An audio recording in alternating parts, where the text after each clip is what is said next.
Hey, I'm Lulu, and this is my sacred space where we like to muse about life and ponder some of life's deepest mysteries. I'll work on that. Okay, stay tuned. So, today I want to talk a little bit about quantum physics and how, to me, it completely debunks the rapture ideology or doctrine or whatever it is, interpretation of the Bible. And this is purely my own experience um, it, that I'm kind of going to be going into, and what I have learned over the course of the last few years in relation to quantum physics and how this universe kind of um, operates under certain universal laws, and how by holding on to this view and um, this book um, really is damaging to just our psyche and our ability to live a full and thriving life. So, we all have big and little trauma.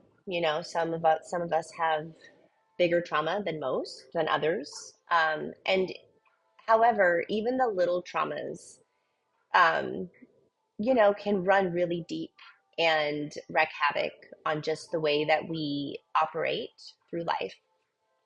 Um, and I don't really know where religious trauma syndrome falls into. I haven't really looked into, how it affects our brains, but um,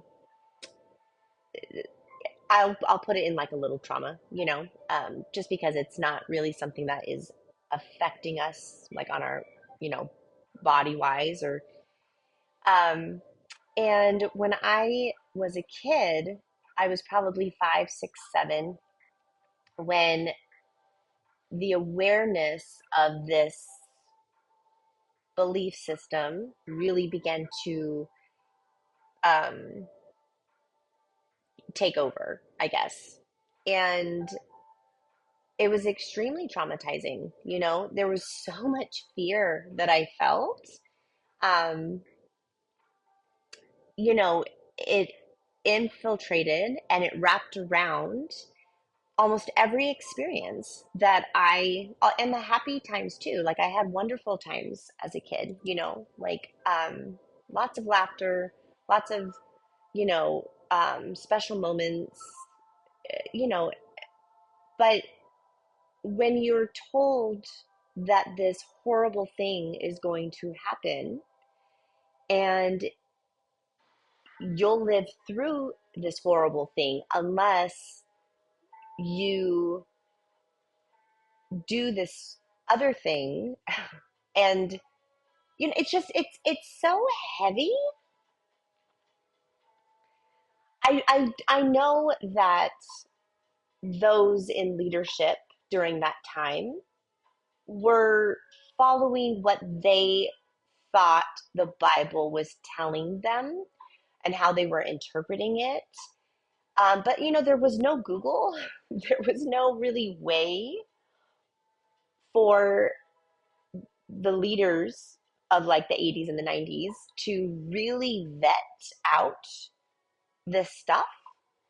And so I don't, you know, I don't blame them. But just in the last 40 years, like there has been, we are able to vet these things out. We are able to sort of hold this up to what else, like the blueprint of like quantum physics and see. So this is where quantum physics kind of comes in. I just really wanted to give my inner child the the ability to share just how deeply though that paralyzing and crippling fear that whole doctrine instilled into me. And I don't know. I know that it has affected because I know that fear is the antithesis of love, and that I'll get into that in a little bit. Um, like vibrationally, scientifically, like it's proven that these two things they cannot coexist at the same time. And not to say like if a lion is chasing you, like obviously that's adrenaline and you need that fear to get away from stuff. But we have evolved. We are not in that time. We are, in a space of existing where we don't have that. And okay, so I just want to, and I don't know how, I'm not sure why certain people can be exposed to the same type of doctrine, and some people go on and can kind of compartmentalize it. I think just some people are better at compartmentalizing things, and I tried really hard, but it wreaked havoc on my ability to make good choices and make and live and be able to thrive, and to because I was constantly just fearful, like just it's a horrible existence. I mean, it's really out of all of the interpretations of the Bible, this one, it's really sad to me, and I need to get my experience and share my experience so that possibly, we don't regurgitate these fear factor ideologies into the next generation, because they don't need to be. And it can be completely, anyway. Okay, so holding up this ideology with what we know now about quantum physics, and that everything that makes up this experience is vibrating and there's frequencies, and it's the resonances are connected, like, to the earth, and these vibrations and these frequencies, like, as you get higher in the frequencies, those frequencies vibrate in, like, the resonance of higher thought, of love, of, like, positive words. Like, these things are measured. And as you get lower in the frequencies, it's those feelings of dread, of fear, of, okay, so, and they've done studies where they can see how these frequencies actually affect our bodies. So, like, which is incredible. And it's an incredible testament to how incredible our creator is, and the creative source and the creative force that has all of this pulsating and vibrating. And as humans, we are the only life source on the earth who can sit and regulate our heart to our mind. And when we do that, we enter a space of healing. Or we can change our mind. We can do deep breathing, and we can change our mind about something. We can wake up in a horrible mood and then change our mind. Like, that's an incredible thing to be able to do. Like, I don't, like,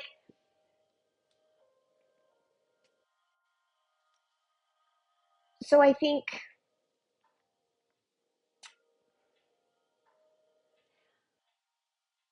it took me 36 years well, 30, because, if you minus one year through five, you know, 30 years to be able to open the door of that little room inside in my inner world and really look at the fear of what people had told me, not what I had experienced, but what people had told me was going to happen. And when you really let yourself see the universe and then see how that universe operates,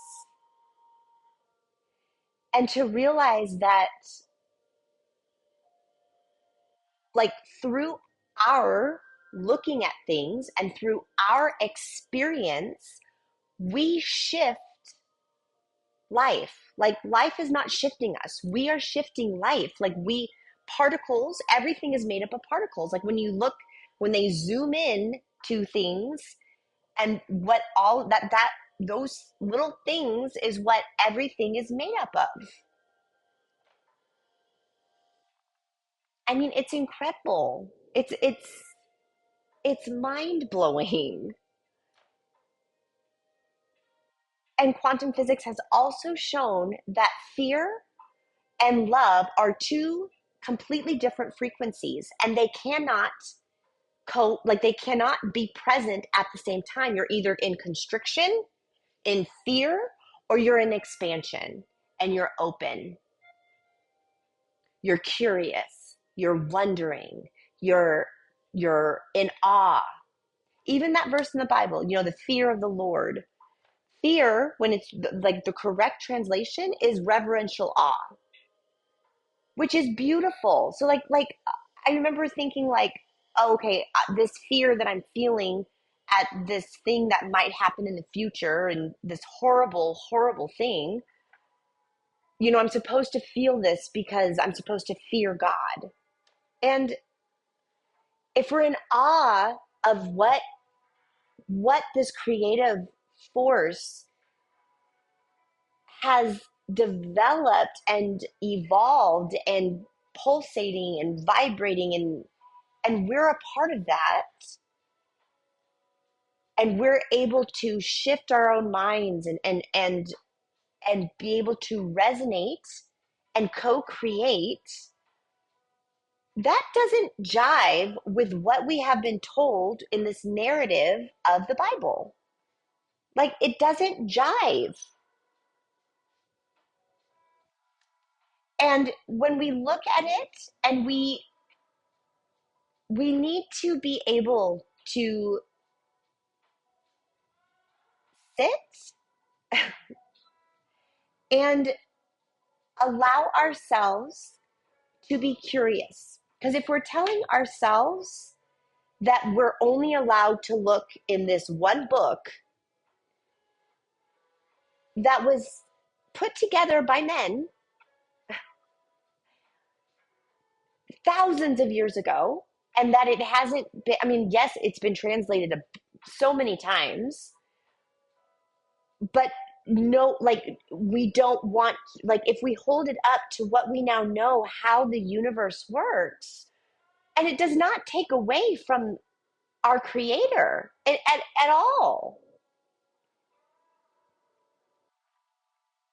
It actually, like, it shouts from the rooftops, just and I'm not saying everything in the Bible is, like, it's all a lie. Like, it no, I think men have been writing down, just like I'm explaining here, because it's just, we know these things. They're written in our coding.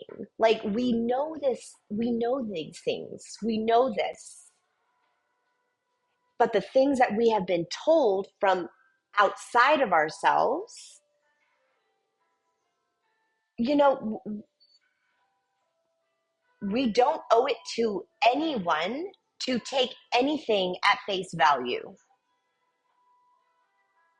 We owe it to ourselves, and especially in today, because we're able to vet these things, like we that's incredible that you can literally type something in 5 seconds and get some answers to things that bother you, like you matter. You deserve so much more than living in fear of something that somebody told you. And now like you can look at these things and you can really dissect it, and you can start taking off the layers of your the things that hold you and keep you small and tell you, no, don't look at that, don't think about that, don't ask questions, don't, like we want our kids to be curious, right? Like we want them to use their imagination, we want them to be free, like, so I kind of got a little bit off topic, maybe, but it wasn't until I sat and really, really pondered the rapture. And then I went searching to see if other people, because I'm a busy mom, I have 4 kids. you know, I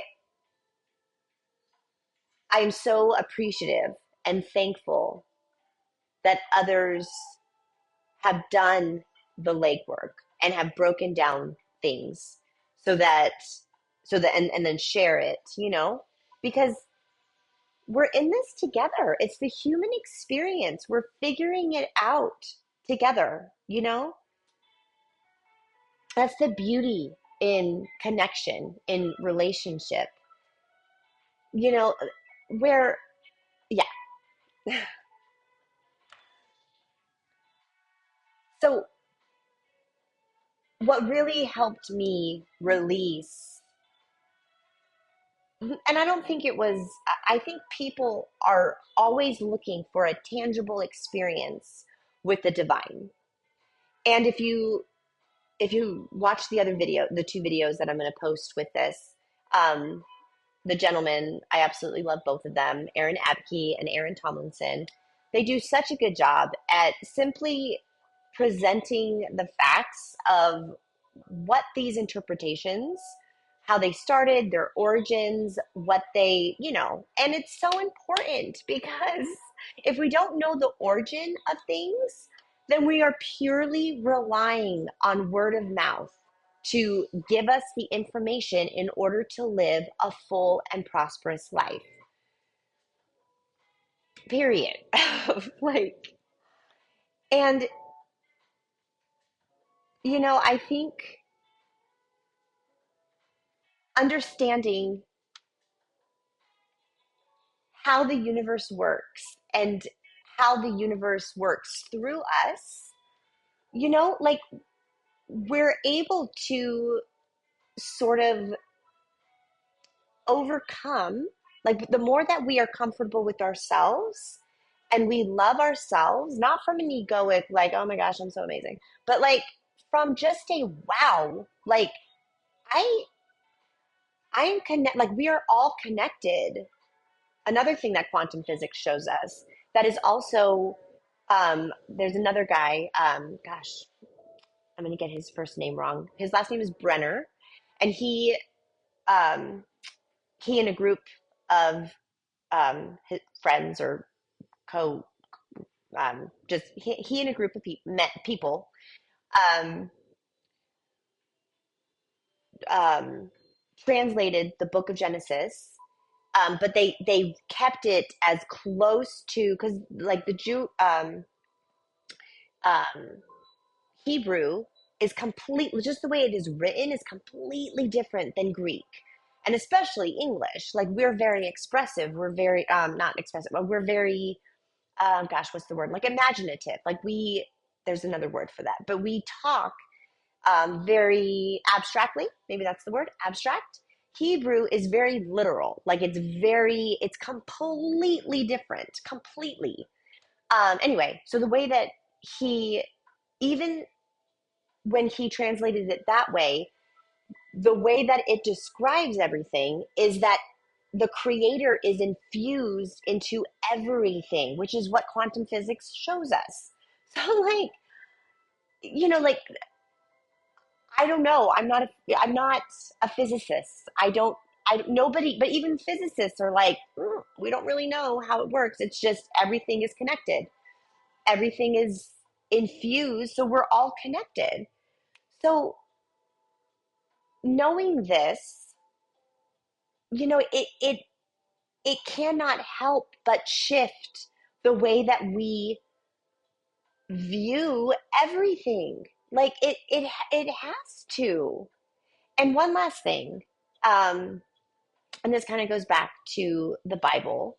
And when we hold this fixed book, and I'm not saying that all of it, there's of course, like I think when we are tuned in to the divine, beautiful things can come through us, right? Like there's beautiful scripture, there's beautiful truths because there's universal truths. And when we're tapped in, we are all drawing from this inspiration, right? This quantum, whatever it is. And no one knows. Like if somebody tells you explicitly, I know that this is beyond a doubt the truth, and that, like, okay, okay. Like I'm not going to argue with anyone. I'm not in a space of arguing. there's too much beauty, there's too much incredibleness, there's too much magic in our creator, in the universe, to quibble about that. But it is bothersome when, in the face of that, we choose to focus on the fear and driving the fear of things into people. Because, our creator created quantum physics. Our creator is in everything. And if our creator is in everything, then we have to start looking at things differently for our own states of being, so that we're not riddled with depression. We're not riddled with anxiety. We're not riddled with procrastination. We're not riddled with feelings of low self-worth. That we can begin to truly love everything about ourselves. And when we do that, we can love the things that are outside of ourselves, because we realize that where we come from is from that awesome and incredible source. We come from our creator. And if we're choosing to believe things that have been locked down into this force, into this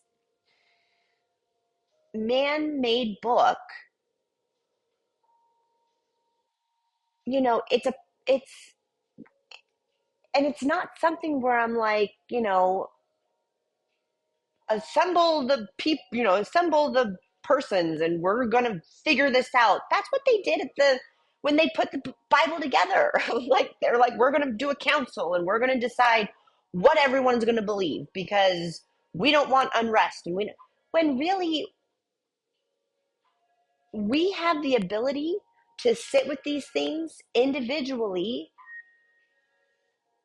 and come to our own understanding of here's how the universe works. Here's how we can sit with these things through breathing and calmness. We can have a coherence between our heart and our mind. We can enter into a state of bliss where fears melt away.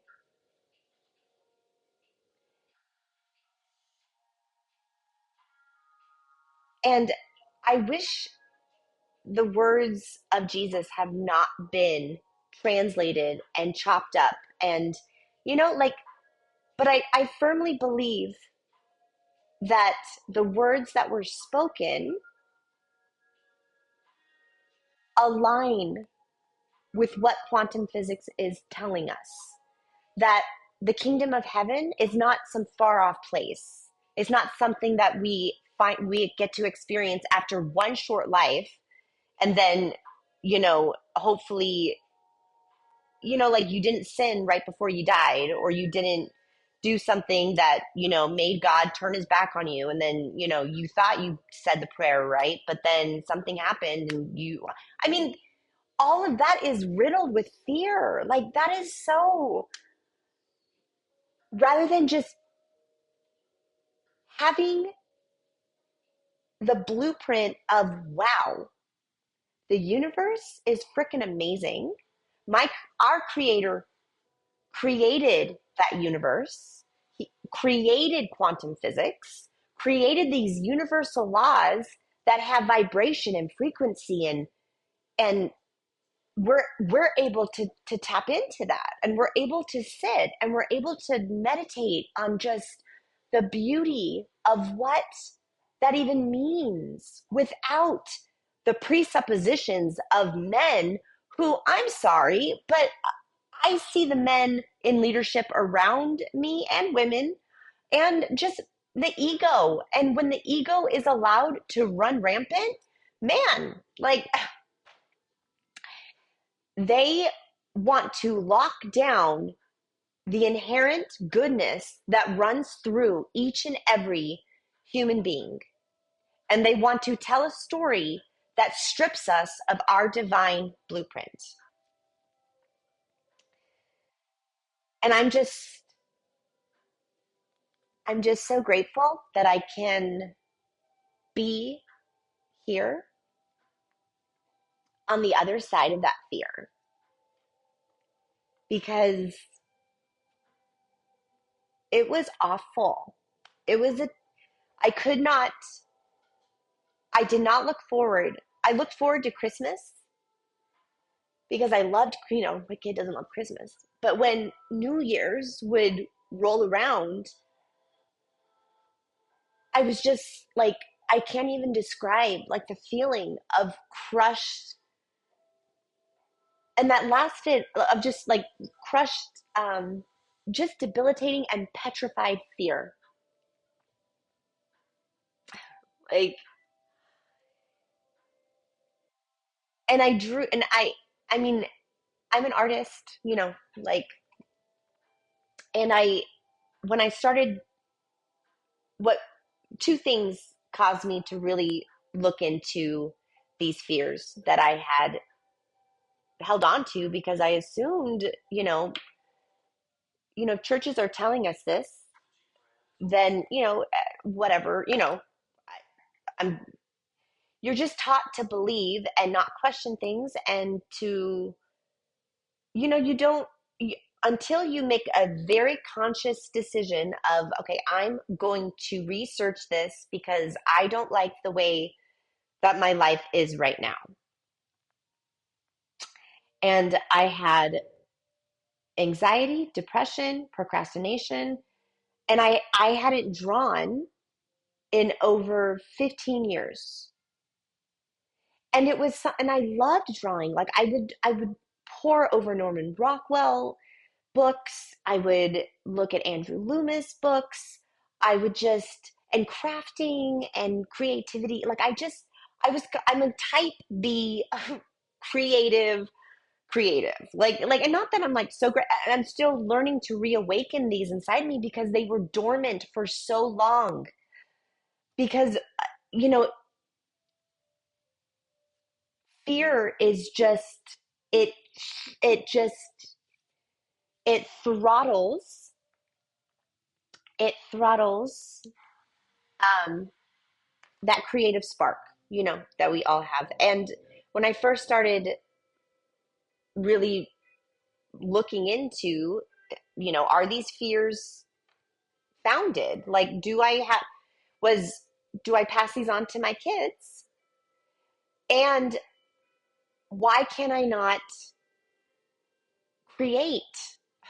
Why? Like, why can I, I was like on a quarterly cycle every year. Like I would have like an urge to create something, and it would take me like 3 months to gain the courage or gain the wherewithal to start a project.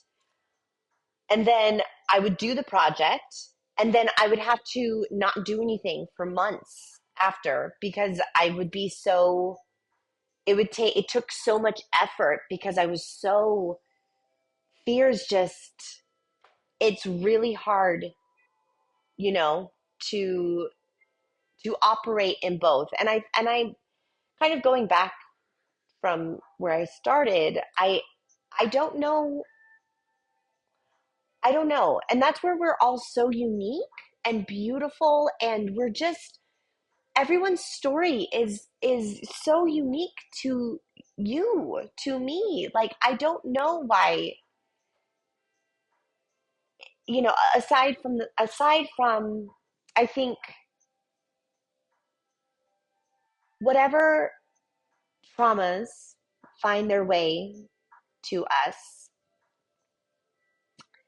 I feel like that is that is how we will be able to help others who are also, you know, we're kind of dealt the same type of compartmentalization or the lack thereof, like, I'm not the only one who found it really hard to compartmentalize the fear that we learned through religion. Like, I know that. And I feel like that's why it's so important to if we're able to share, we need to share, because if my I've been able to sort of navigate out of that, and that's not easy. Like, but it's also not impossible. Just doing this together, and if this found you, then I know this has been on your heart. And whether it's the fear that you don't want to live with anymore, or something is telling you, you know, these are really big stakes that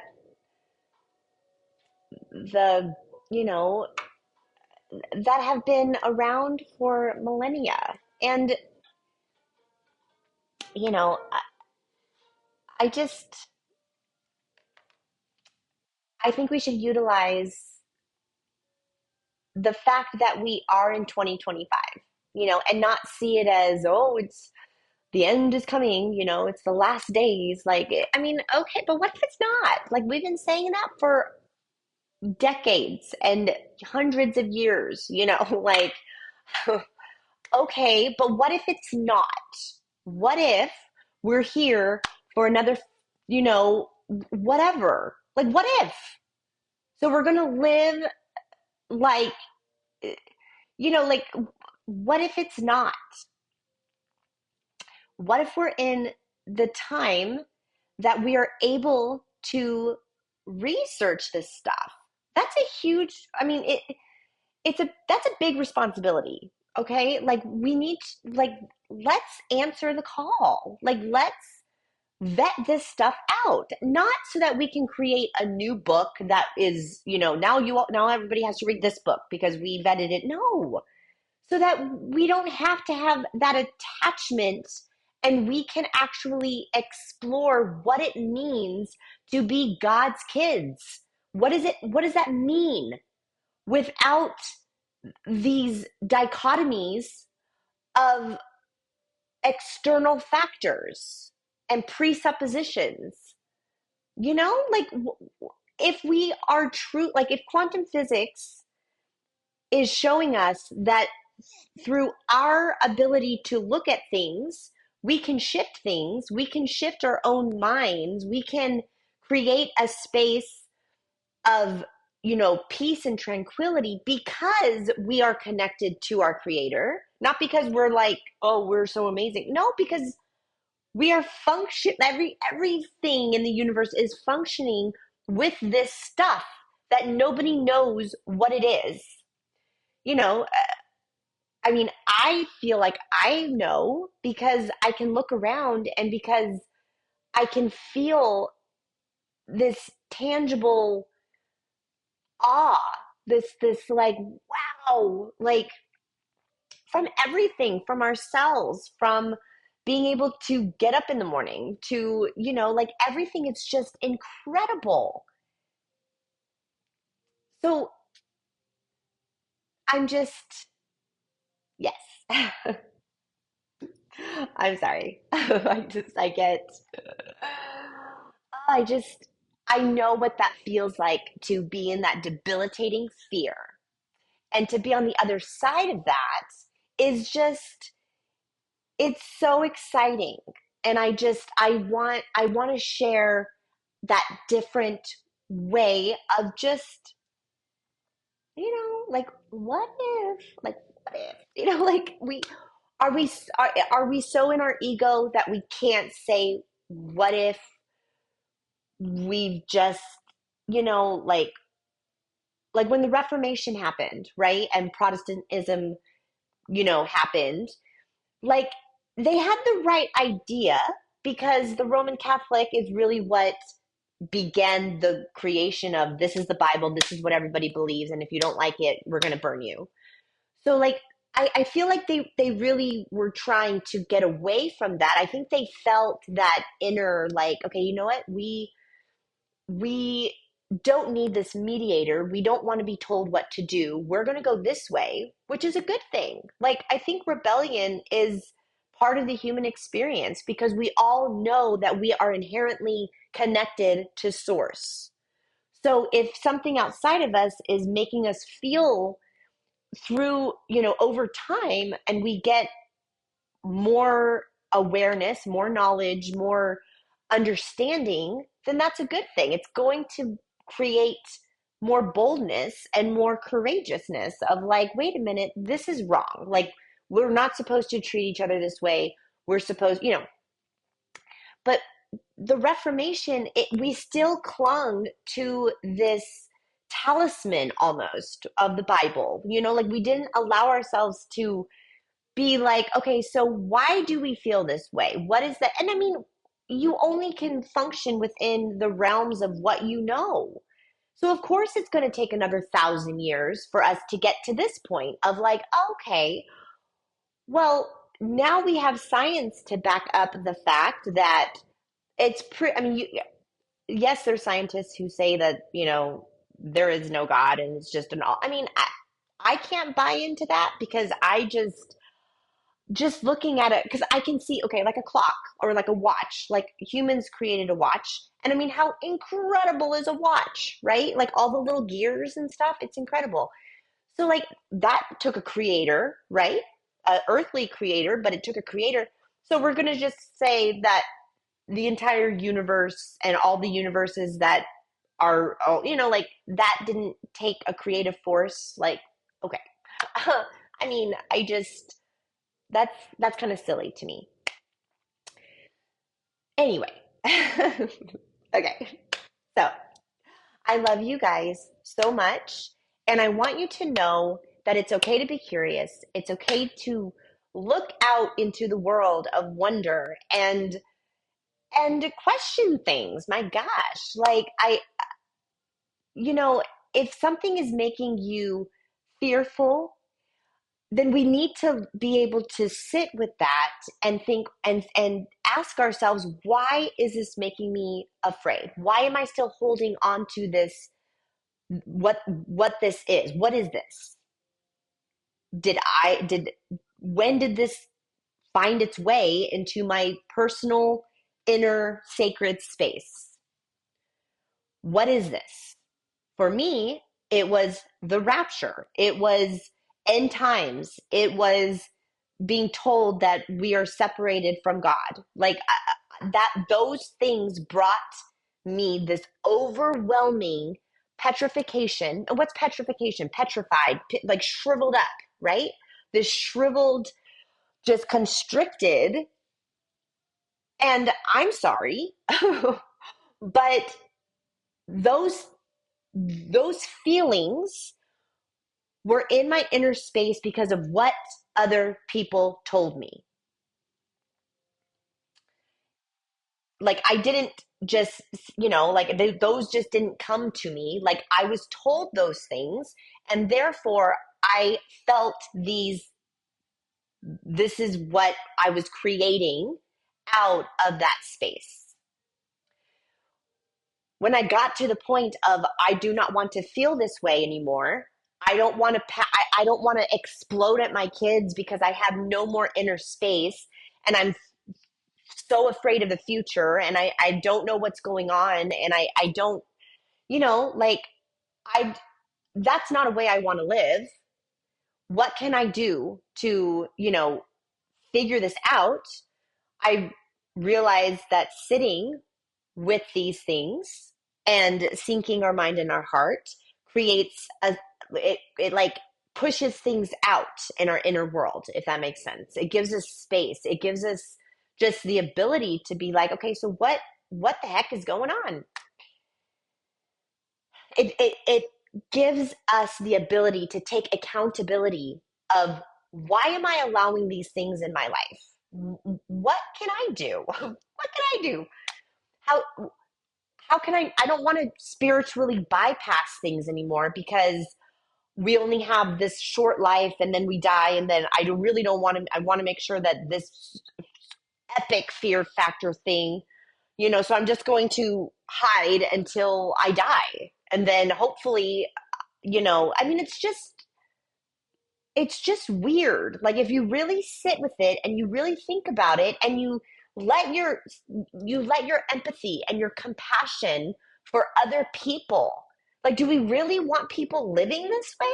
I mean, I don't, because I know how that feels, and it feels crappy and awful, you know? And when understanding that these universal laws that were created by our creator, infused into the fabric of existence, are like our birthright,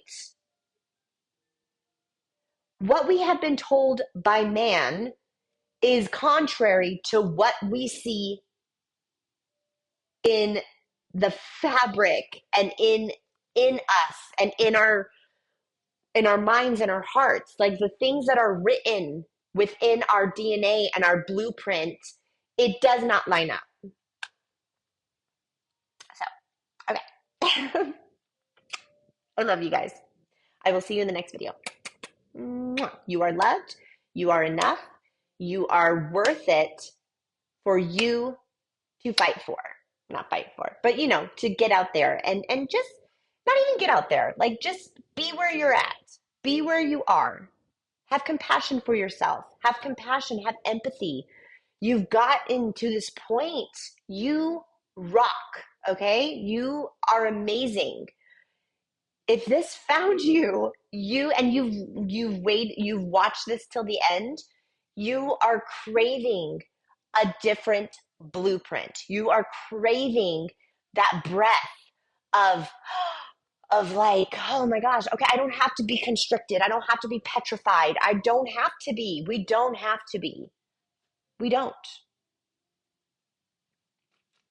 We don't have to be. Okay. Okay. I love you. Mwah. I'll see you next time.